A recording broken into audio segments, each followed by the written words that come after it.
Imaginez un peu le tableau. Chloé, une femme pétillante dont la carrière de designer s'était mise en veilleuse pour Antoine, son mari, étoile montante de l'architecture.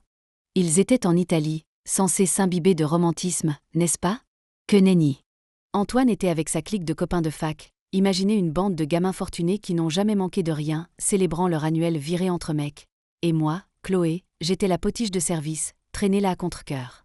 J'avais supplié Antoine de lever le coude au déjeuner, pressentant l'orage, mais ces types? Ils jetaient de l'huile sur le feu. Elle te tient la bride courte, mon vieux, à Gromley-Benoît, un des acolytes d'Antoine, brandissant une autre bouteille de Chianti comme s'il s'agissait de la coupe Stanley. Quand, finalement, j'en ai eu assez et que je me suis levée pour m'éclipser, Antoine, grisé par le vin et l'ego blessé, m'a suivi à l'extérieur. La discussion? Disons que des années de ressentiment latent ont finalement explosé, transformant une charmante placette italienne en champ de ruines verbales. Alors, le coup bas est arrivé. Ton sac, il a ton passeport, au moins?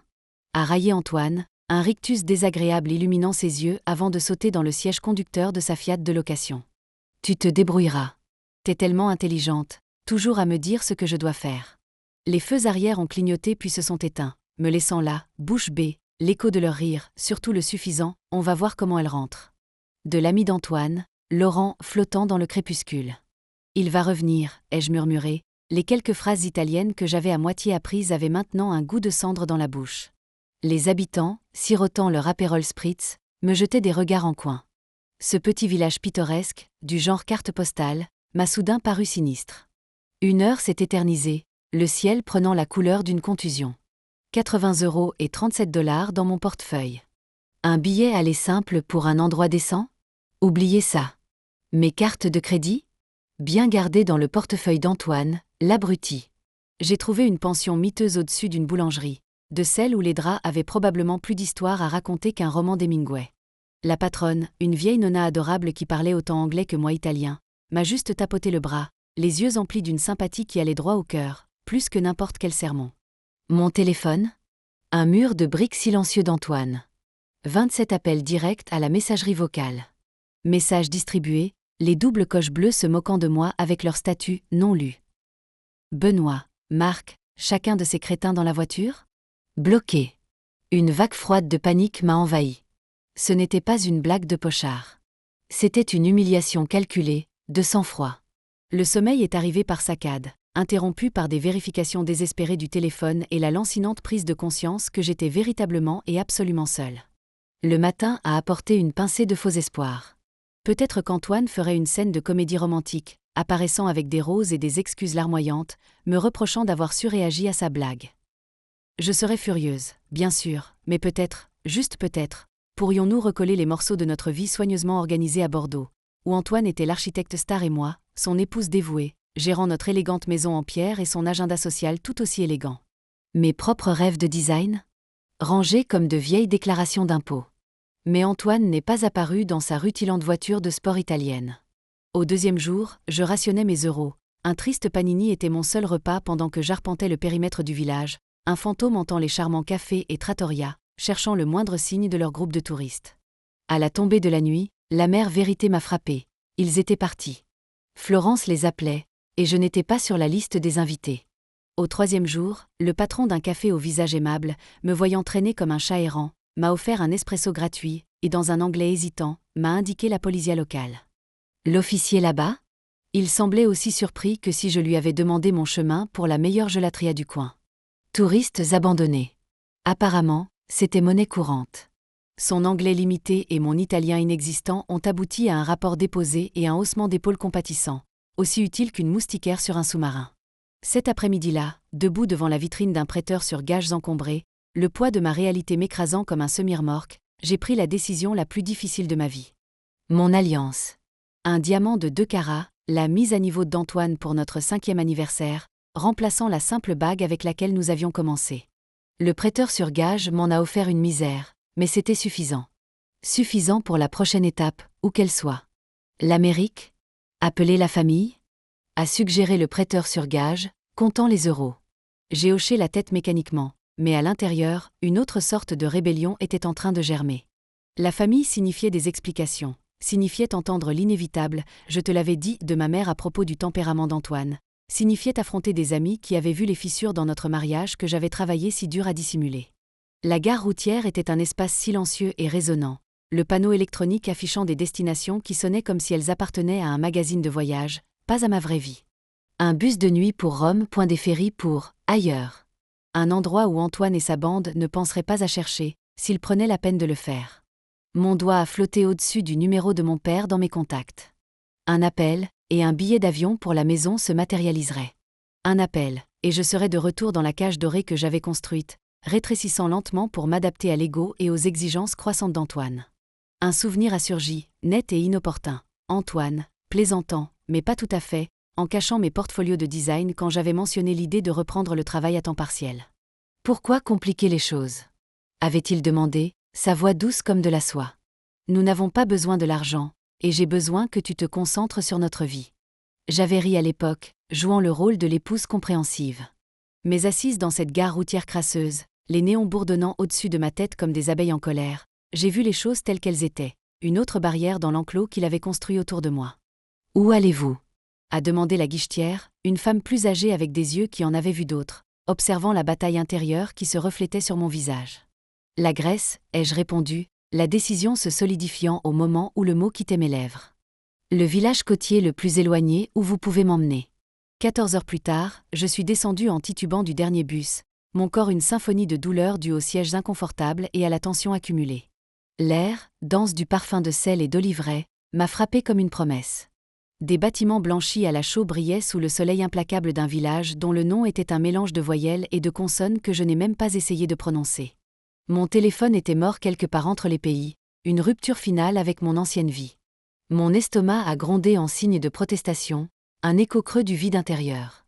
Le poids de tout ce que j'avais fait, ce qu'on m'avait fait m'a oppressé, les bords de ma vision se sont brouillés sous l'épuisement.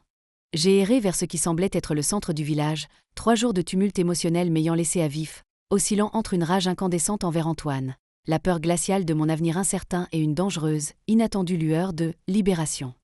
Mes derniers euros ? Suffisamment pour peut-être 2 nuits dans la chambre la moins chère. Après ça ? Rien, point, pas de plan, pas d'amis, pas de mots dans la langue locale au-delà d'un pathétique « s'il vous plaît » et « merci ». Mais quand le soleil s'est couché sous l'horizon, peignant les eaux de la mer égée de teintes dorées et roses, un calme s'est installé en moi, une tranquillité que je n'avais pas ressentie depuis des années. Antoine avait voulu me donner une leçon sur la dépendance. Au lieu de cela, l'idiot m'avait accidentellement libéré. Le soleil grec frappait avec la fureur d'un amant éconduit tandis que je m'éloignais en titubant du village, mes pieds hurlant dans les sandales peu pratiques que j'avais emportées pour faire du tourisme, pas pour survivre à l'apocalypse. Ma bouteille d'eau était vide depuis des heures, et le cocktail toxique de déshydratation, de faim et d'épuisement émotionnel faisait tanguer et vaciller le monde. Des arbres verts argentés bordaient le chemin poussiéreux, leurs feuilles scintillant comme un mirage. Des oliveraies, ai-je faiblement réalisé, juste avant que mes genoux ne se dérobent. Le sol s'est précipité vers mon visage, mais l'impact a été amorti, distant. L'obscurité a glissé vers les bords de ma vision, un étrange calme m'a envahi. Abandonné par mon mari dans un pays étranger, m'effondrant seul dans un autre. Cela semblait étrangement tragique. Mes yeux se sont fermés, cédant à l'épuisement qui s'était accumulé depuis que le visage suffisant d'Antoine avait disparu dans ce virage italien. Fosmo Kira ? Une voix de femme, douce mais forte, a percé la brume. Des mains calleuses, douces mais fermes, m'ont retourné. Un visage âgé a nagé dans ma vision, de profondes rides gravées autour d'yeux bons et pleins d'inquiétude. Des mots grecs rapides ont jailli, suivis d'une gourde fraîche pressée contre mes lèvres. L'eau m'a ranimé suffisamment pour m'asseoir, bien que ma tête tourne encore comme un manège cassé. Hélène, a répété la femme, se pointant du doigt. J'ai faiblement imité le geste. Alexandra. Hélène m'a aidé à me relever, sa petite silhouette étonnamment forte alors qu'elle soutenait mon poids. Elle a pointé une maison de campagne en pierre nichée parmi les oliviers, faisant des mouvements de marche avec ses doigts. J'ai hoché la tête, trop faible pour résister, tandis qu'Hélène me guidait lentement en haut de la colline. La cuisine de la maison de campagne m'a enveloppé de l'arôme terreux des herbes suspendues aux poutres en bois et de quelque chose de savoureux mijotant sur un vieux poêle. Hélène m'a assise à une table en bois usé avant d'appeler. Une voix d'homme a répondu, et quelques instants plus tard, un vieil homme au visage buriné par le soleil et à la moustache argentée est apparu à la porte, s'essuyant les mains avec un torchon.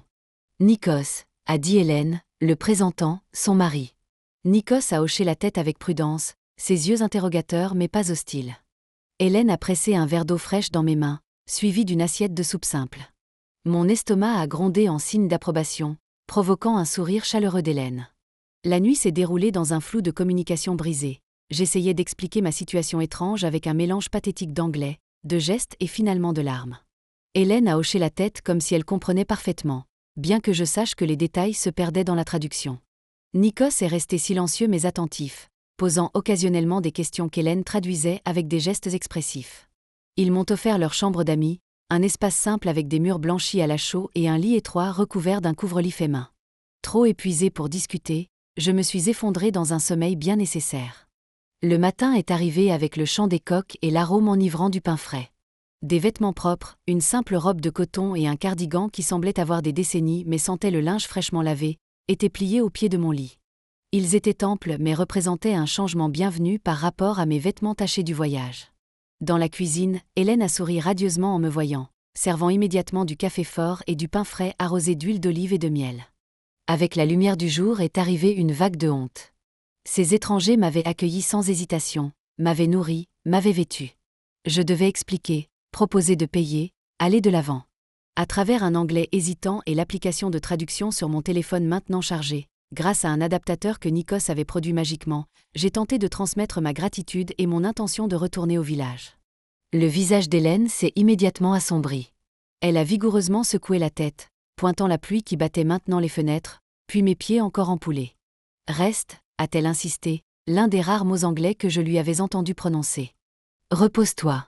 Pendant les 3 jours suivants, j'ai fait plusieurs tentatives pour partir, chacune se heurtant à une résistance douce mais ferme. Une fois, mon sac à main à la main et mes chaussures aux pieds douloureux, Hélène m'a intercepté à la porte, son expression si sincèrement blessée que la culpabilité m'a envahi. Hélène a pris ma main et m'a conduite à une petite boîte en bois sur la cheminée. En l'ouvrant, elle a révélé des photographies. Ses doigts ont tremblé tandis qu'elle pointait une jeune femme avec les yeux d'Hélène et le sourire de Nikos. « Sophie », a-t-elle dit doucement, puis a pointé au loin, imitant un avion qui décolle. « Australie ». Ses yeux se sont remplis de larmes alors qu'elle faisait un mouvement de bercement, puis a tenu sa main à hauteur de la taille, indiquant un enfant. « Petit-fils », a-t-elle réussi à dire en anglais, pointant une photo plus récente d'un bébé. « Ne pas voir. » Les pièces du puzzle se sont assemblées. Hélène voyait en moi une remplaçante pour sa fille absente, une présence pour combler le vide immense laissé derrière elle. Au lieu de me sentir manipulée, mon cœur a ressenti de la douleur pour la perte d'Hélène. J'ai lentement hoché la tête et remis mon sac à main au crochet près de la porte. Chaque jour apportait de nouvelles routines alors que je m'intégrais progressivement à la vie de la ferme. Hélène m'a montré comment ramasser les œufs des poules couveuses sans les envoyer dans une frénésie de plumes, comment étendre le linge pour que la brise de montagne le sèche parfaitement. Nikos m'a patiemment appris à identifier les mauvaises herbes dans le potager, sa main calleuse me corrigeant doucement lorsque j'arrachais par erreur une herbe parfumée. Le travail était physique, très éloigné de ma vie soigneusement organisée à Bordeaux, mais satisfaisant d'une manière que j'avais oublié qui existait. Mon corps, habitué aux salles de sport design et aux routines d'exercice mesurées, a protesté au début. De nouvelles ampoules ont fleuri sur mes mains, et des muscles que je ne savais pas avoir crié chaque nuit. Mais chaque jour qui passait, la douleur diminuait et ma force augmentait. Le voyage vers ce village grec perdu s'est apparenté à une épopée digne d'un documentaire de survie, la caméra et les commentaires dramatiques en moins. Une odyssée éreintante faite de bus nocturnes exhalant une vague odeur de diesel et de snacks non identifiés, de ferries tanguant et chaloupant sur une égée turquoise, et encore des bus, chacun semblant plus vétuste et brinque-ballant que le précédent. Le sommeil était un luxe que je pouvais à peine m'offrir, mon corps une constante plainte de muscles ankylosés et le bourdonnement sourd de l'anxiété pour seule compagnie. Mon téléphone, que son petit cœur électronique repose en paix, restait obstinément inerte, une brique inutile au fond de mon sac à dos de plus en plus léger. Lorsque j'ai enfin trébuché hors du dernier bus, dans un village dont le nom sonnait comme un éternuement suivi d'une voyelle, l'air du petit matin m'a frappé comme un mur de fragrance chaude. Le parfum de sel, mêlé à l'odeur terreuse des oliveraies et des herbes sauvages, contrastait violemment avec les gaz d'échappement et le café rance de mon périple. Des maisons blanchies à la chaux, agrippées à flancs de collines comme des cubes de sucre, scintillaient sous le soleil méditerranéen implacable. C'était beau, indéniablement, mais j'étais dans un état bien trop lamentable pour l'apprécier. L'épuisement avait peint de sombres cernes sous mes yeux, et la faim me rongeait l'estomac comme une vermine persistante. Le poids de ma situation, l'abandon, l'incertitude, l'audace pure de la cruauté d'Antoine pesaient sur mes épaules, un fardeau physique presque aussi lourd que l'émotionnel. Les bords de ma vision nageaient, et une vague de vertige menaçait de me faire m'effondrer sur le chemin poussiéreux. C'était ça, pensais-je, le bout du rouleau. Échouer en Italie, m'écroulant en Grèce. L'ironie ne m'échappait pas, même dans mon état affaibli. J'ai commencé à errer sans but vers ce qui semblait être le centre du village, un amas de petites boutiques et de tavernes agglutinées autour d'une place ensoleillée. 3 jours de tumulte émotionnel, d'oscillation entre une rage incandescente envers Antoine et une peur profonde de l'inconnu, m'avaient laissé à vif et vulnérable. Les quelques euros restants, serrés dans ma paume moite, ne dureraient pas longtemps. Peut-être 2 nuits dans la chambre la moins chère que je pourrais trouver. Après ça, aucune idée. Pas de plan, pas d'amis, aucune maîtrise de la langue locale au-delà d'un marmonnet, paracalo et efaristo. Alors que je trébuchais le long d'un mur de pierre recouvert de bougainvilliers aux couleurs vibrantes, le monde a commencé à s'incliner. Le soleil implacable, la déshydratation, le pur épuisement émotionnel, tout me rattrapait. Mes genoux se sont dérobés, et le sol poussiéreux s'est précipité vers mon visage. Mais l'impact a été étrangement amorti, comme si je tombais dans un rêve. L'obscurité a glissé vers les bords de ma vision, un calme étrange, presque paisible, m'a envahi. Fosmo Kira? Une voix de femme, douce mais ferme, a percé le voile tourbillonnant. Des mains calleuses, étonnamment fortes, m'ont retourné. Un visage âgé, gravé de profondes rides autour d'yeux bons et inquiets, a nagé dans ma vision. Des mots grecs rapides ont jailli, un flot mélodieux de sons que je ne pouvais pas comprendre. Puis, une gourde fraîche a été pressée contre mes lèvres. L'eau, simple et pure, m'a ranimé suffisamment pour m'asseoir, bien que ma tête tourne encore comme un gyroscope brisé. Hélène, a répété la femme, sa voix douce, pointant un doigt noueux sur sa propre poitrine. Moi, la gorge encore râpeuse de poussière, j'ai réussi une faible imitation. Alexandra, ai-je murmuré, le nom sonnant étrange et fragile sur ma langue. La petite silhouette d'Hélène, étonnamment robuste, m'a aidé à me relever, soutenant mon poids avec une force inattendue. Elle a pointé une maison de campagne en pierre nichée parmi le verre argenté des oliviers, faisant de lents et délibérés mouvements de marche avec ses doigts. J'ai hoché la tête, trop faible pour résister, mon corps reconnaissant de ce soutien. La présence d'Hélène était un phare dans ma tempête personnelle. La cuisine de la maison de campagne était une explosion sensorielle d'arômes réconfortants. L'odeur terreuse des herbes séchées suspendues aux poutres en bois, le riche et savoureux fumet de quelque chose mijotant sur un vieux poêle, la douce fragrance des figues mûres. Hélène m'a assise à une table en bois usé, dont la surface était lisse par des générations d'usage, avant d'appeler en grec. Une voix d'homme, profonde et résonnante, a répondu d'une autre pièce. Quelques instants plus tard, un vieil homme au visage buriné par le soleil et à la distinguée moustache argentée est apparu à la porte, s'essuyant les mains avec un torchon décoloré. « Nikos », a dit Hélène, le présentant avec un sourire chaleureux. Nikos a hoché la tête avec prudence, ses yeux, bien que remplis d'une tranquille curiosité, ne contenaient aucun jugement. Hélène a pressé un verre d'eau fraîche dans mes mains tremblantes, suivi d'une assiette de soupe simple et parfumée. L'arôme seul a suffi à faire rugir mon estomac comme un train de marchandises. Hélène a gloussé, un son chaud et réconfortant.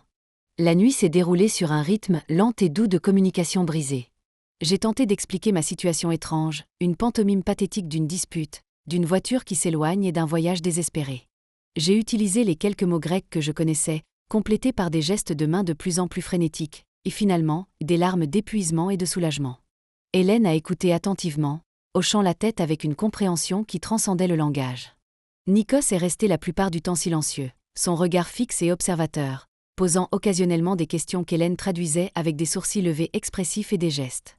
Sans un mot, ils m'ont offert leur chambre d'amis, un petit sanctuaire blanchi à la chaux avec un lit étroit recouvert d'une épaisse courtepointe faite main. Trop épuisé pour protester, je me suis effondré dans la douce étreinte du matelas, le parfum de lavande et de bois ancien me berçant dans un sommeil profond et sans rêve.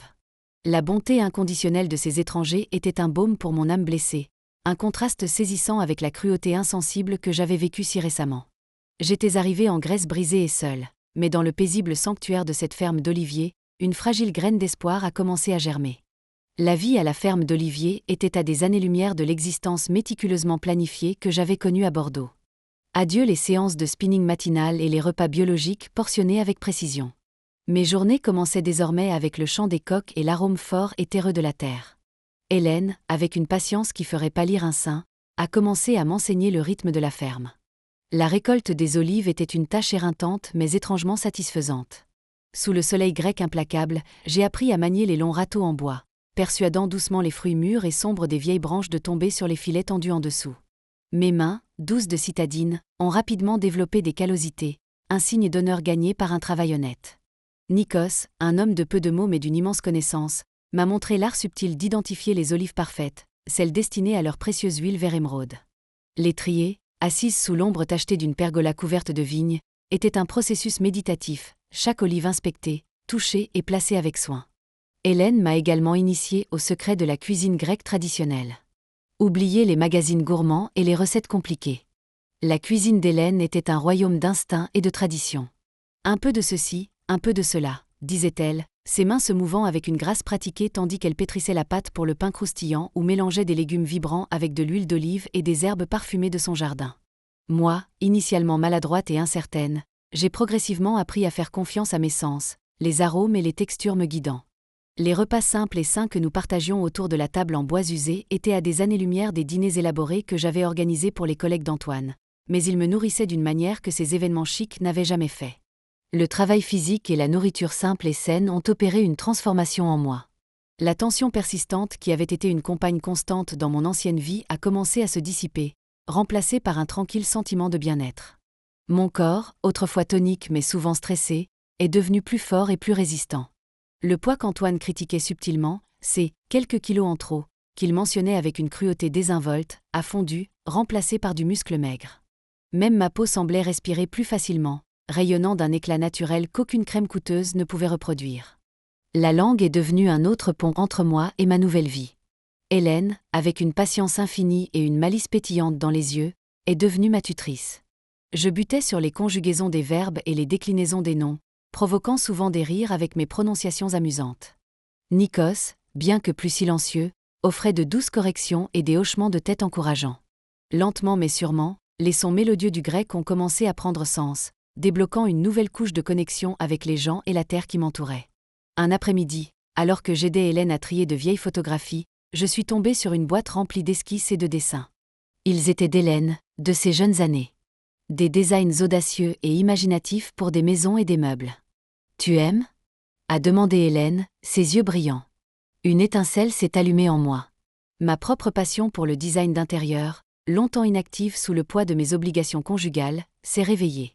Je lui ai montré quelques-uns de mes anciens portfolios de design sur mon téléphone ressuscité, les rendus vibrants contrastant violemment avec la simplicité rustique de la maison de campagne.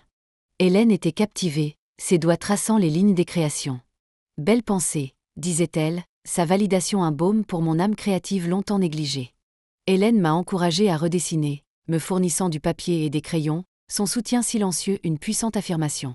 À mesure que mon grec s'améliorait, j'ai commencé à m'aventurer dans le village, mon appréhension initiale cédant la place à un ténu sentiment d'appartenance. Yana, la tisserande dont l'étal jouxtait le mien au marché hebdomadaire, est devenue une amie spéciale.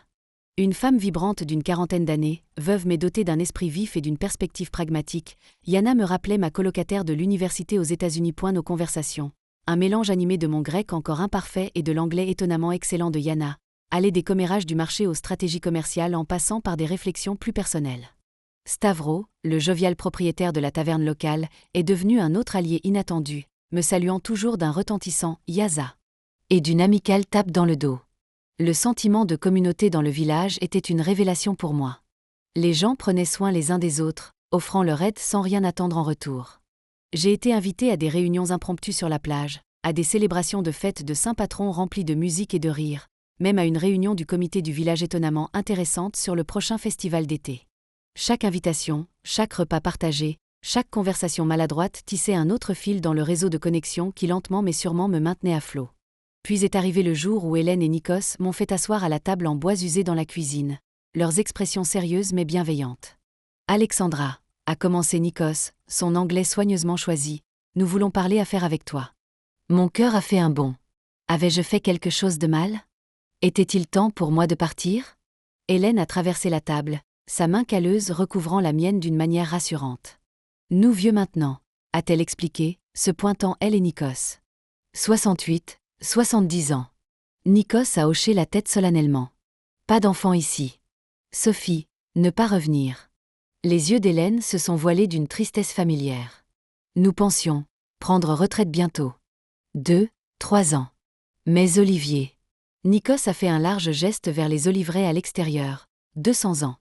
Besoin de jeunes mains. Mon souffle s'est coincé dans ma gorge alors que le poids de leur offre tacite commençait à m'apparaître clairement. Hélène a souri, ses yeux se plissant au coin.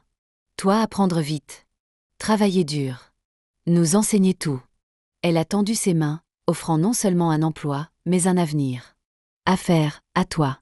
La proposition m'a stupéfiée. Ils me connaissaient à peine, cette Américaine qui avait trébuché dans leur vie il y a quelques mois à peine. Pourtant, ils étaient là, m'offrant une part de leur héritage, l'opportunité de construire quelque chose de réel. Mais je ne sais pas assez, ai-je balbutié, submergé. Les arbres, la presse, le côté commercial. Le regard de Nikos était ferme. Toi apprendre. Nous enseigner. Pas de hâte. Ce soir-là, sous le ciel étoilé grec, mon apprentissage a pris une nouvelle dimension. Je n'étais plus seulement une paire de mains supplémentaires. On m'offrait un avenir que je n'avais pas osé imaginer, l'opportunité d'appartenir véritablement. Les mois se sont fondus en saison sous le soleil chaleureux de la Grèce. Mes mains, autrefois douces et soignées, étaient maintenant calleuses et fortes, intimement familières avec l'écorce rugueuse des oliviers et la fraîcheur soyeuse des fruits mûrs. Mon grec avait progressé de balbutiements hésitants à des conversations assurées, bien que parfois grammaticalement aventureuses. La ferme, autrefois un refuge, était devenue mon foyer. Hélène et Nikos étaient plus que de simples employeurs. Ils étaient une famille, leur acceptation silencieuse et leur soutien inébranlable un contraste frappant avec l'amour conditionnel que j'avais connu avec Antoine. Puis, le passé a frappé à la porte, ou plutôt, est remonté un chemin poussiéreux dans une élégante voiture de location argentée. C'était Antoine. Après tout ce temps, après des mois d'un silence bienheureux, il m'avait finalement retrouvé. Apparemment, son ego blessé et les questions de plus en plus insistantes de son cercle social bordelais l'avaient finalement poussé à l'action. J'étais dans le hangar de transformation avec Nikos, goûtant méticuleusement des échantillons d'huile d'olive, l'arôme pénétrant et fruité emplissant l'air, quand Hélène est apparue à la porte, son sourire chaleureux habituel remplacé par une expression tendue et inquiète. « Il est là », a-t-elle simplement dit, le poids des mots planant lourdement dans la pièce baignée de soleil. Mon cœur battait la chamade contre mes côtes, un mélange primitif de colère et d'une étrange curiosité presque détachée. J'ai essuyé mes mains sur mon tablier de travail usé, l'odeur familière des olives manquant. Inspirant profondément l'air parfumé, je suis sortie. Il était là. Antoine. Debout à côté d'une berline argentée ridiculement brillante qui semblait complètement déplacée dans le décor de l'humble maison de campagne et des vieux oliviers. Des lunettes de soleil de créateur posées sur ses cheveux parfaitement coiffés, il examinait les bâtiments de pierre délabrés avec un air visible de dédain. Il portait la tenue de voyage décontractée mais coûteuse que je connaissais si bien d'innombrables voyages d'affaires. Un pantalon chino ajusté et une chemise boutonnée qui coûtaient probablement plus que les bénéfices d'une semaine de notre huile d'olive. Il ne m'a pas remarqué tout de suite, me donnant de précieuses secondes pour me calmer, pour me rappeler la femme que j'étais devenue. Cet homme, qui avait autrefois été le centre de mon univers, semblait maintenant d'une certaine manière plus petit, moins substantiel sur la toile de fond de ma nouvelle vie. Antoine, ai-je appelé, ma voix étonnamment calme, ferme. Il s'est retourné, et la surprise qui s'est peinte sur son visage était presque comique.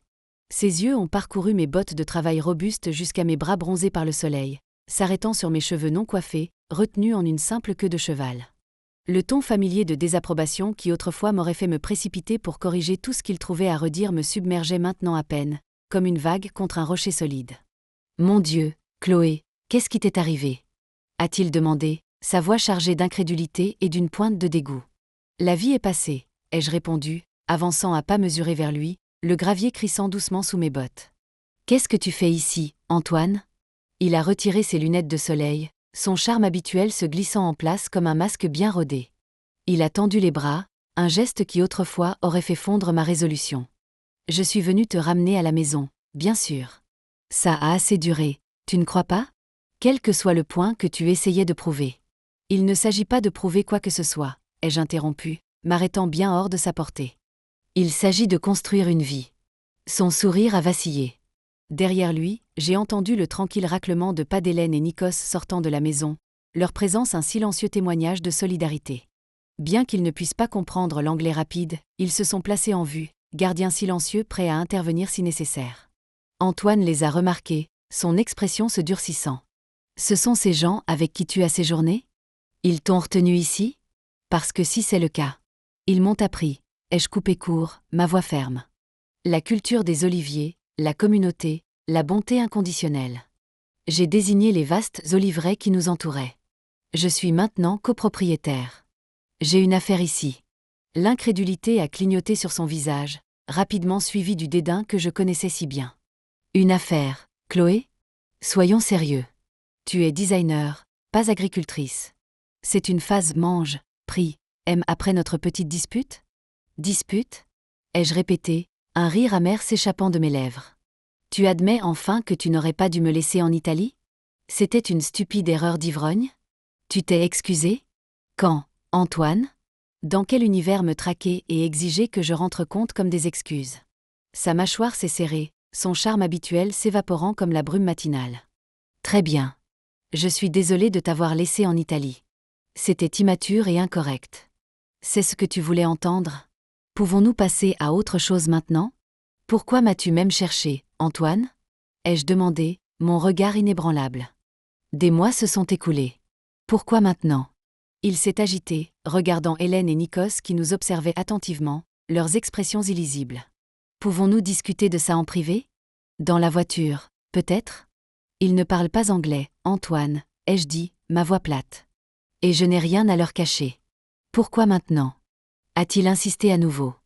Ses épaules se sont légèrement affaissées, la façade soigneusement construite se fissurant enfin. Tes parents ont appelé. Des amis posent des questions. Des clients se demandent pourquoi tu n'es pas à la maison quand ils nous rendent visite. Ça fait. Il s'est arrêté, incapable d'exprimer la véritable préoccupation. Mauvais pour ton image? Ai-je terminé pour lui, un sourire ironique jouant sur mes lèvres. Ça a nui à notre réputation, a-t-il corrigé sèchement. Notre vie ensemble. Celle que nous avons construite pendant 10 ans de mariage. Celle que tu as construite, ai-je rétorqué, ma voix basse mais ferme. Dans laquelle je suis progressivement devenu rien de plus qu'un accessoire à ta réussite. Dis-moi, Antoine, as-tu même remarqué à quel point j'étais malheureuse avant l'Italie? Est-ce que ça t'importait? Son expression s'est assombrie, un éclair de la vieille colère revenant. Nous avions une bonne vie, Chloé. Une belle maison, la sécurité financière, le respect dans la communauté. Que pouvais-tu vouloir de plus? Un but, ai-je répondu, mon regard parcourant la ferme baignée de soleil. De la connexion. Le contrôle sur mes propres décisions. J'ai désigné la petite maison en pierre derrière moi. J'ai trouvé les 3 ici, dans un endroit que tu considères comme primitif et arriéré. Ce n'est pas toi, Chloé, a-t-il insisté, une note de désespoir glissant dans sa voix. La Chloé que je connais ne choisirait pas le travail manuel et la pauvreté plutôt que le confort et la position. J'ai souri, un sourire sincère et sans contrainte qui n'atteignait pas mes yeux. Tu as raison, Antoine. La Chloé que tu connaissais ne l'aurait pas fait. Mais cette femme est morte en Italie, le jour où son mari l'a abandonnée comme une mauvaise blague. La femme qui se tient devant toi a fait des choix différents. Hélène s'est alors approchée, ses yeux croisant les miens avec une profonde compréhension. Elle a glissé un document plié dans ma main. L'accord de partenariat, écrit en grec avec des traductions en français, le symbole de ma nouvelle vie. Bien qu'elle n'ait pas pu suivre nos paroles, Hélène avait senti l'importance du moment. J'ai déplié le document et l'ai tendu à Antoine. J'ai des liens légaux ici maintenant, Antoine. Une société commerciale. Des responsabilités envers des gens qui me valorisent pour mes contributions, pas pour mon apparence ou mes relations sociales. Son visage est devenu rouge de colère. C'est ridicule, Chloé. Quel que soit le jeu auquel tu joues. Ce n'est pas un jeu, ai-je dit, glissant ma main dans ma poche pour en sortir l'enveloppe que Katharina, l'avocate du village, avait préparée. Ce sont les papiers du divorce, Antoine. Déjà déposés. Avec des dispositions pour le partage des biens. Il a regardé l'enveloppe comme si elle pouvait spontanément s'enflammer dans sa main. Tu ne peux pas être sérieuse. Tu vas tout jeter par la fenêtre pour ça? Il a fait un geste dédaigneux vers la modeste ferme, les vieux arbres, la vie simple que j'avais adoptée. Je ne jette rien, Antoine, ai-je dit, ma voix inébranlable. Je choisis quelque chose de mieux. Quelque chose de réel. J'ai fait un pas en avant, plaçant l'enveloppe dans sa main crispée. Tu m'as laissé, Antoine. Tu es parti en riant.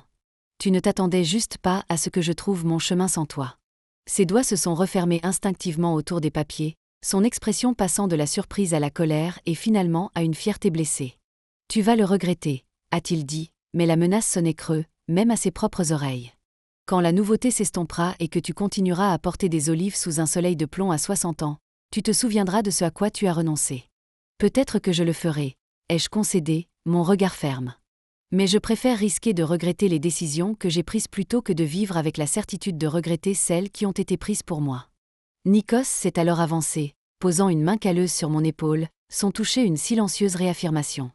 Bien qu'il n'ait pas pu comprendre notre échange, il a reconnu la finalité dans notre langage corporel. Il a parlé à Antoine en grec, son ton ferme mais pas désagréable. « Qu'est-ce qu'il a dit ?» a demandé Antoine, sa voix plus petite maintenant, une lueur d'incertitude dans ses yeux. Il a dit que la route pour Athènes est dangereuse après la tombée de la nuit. Ai-je traduit, mon regard ne quittant jamais celui d'Antoine. Tu devrais partir maintenant pour arriver en ville avant la nuit. Antoine a regardé tour à tour Hélène, Nikos et moi, réalisant finalement que ce n'était pas une négociation, une supplique pour qu'il revienne. C'était un adieu. Sans un autre mot, il s'est retourné et a regagné sa rutilante voiture de location argentée, les papiers du divorce serrés dans sa main. La voiture a disparu sur le chemin poussiéreux, ne laissant derrière elle que la faible odeur d'échappement et le tranquille bourdonnement de la campagne grecque. Hélène a glissé sa main dans la mienne, son toucher chaud et réconfortant.